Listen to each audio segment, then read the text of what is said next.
Bustami Hamzah resmi mengantongi surat keputusan Presiden nomor 104/TPA tahun 2022 tanggal 29 Agustus 2022 dan sudah pula dilantik oleh PJ Gubernur Ahmad Marzuki Kamis 8 September 2022 pekan lalu. Dalam arahannya usai pelantikan, mantan Pangdam Iskandar Muda itu mengatakan penunjukan Bustami Hamzah disebut telah melalui prosedur perundang-undangan.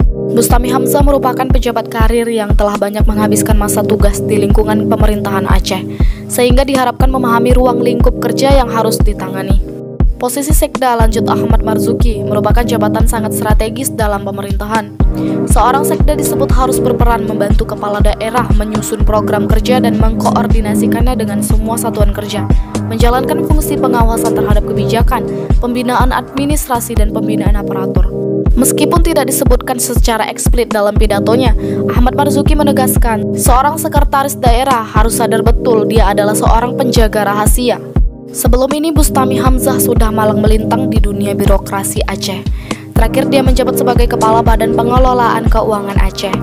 Putra kelahiran Pesangan dan menghabiskan masa remajanya di PD ini memulai karir sebagai staf atau pelaksana di Sekretariat Daerah Aceh.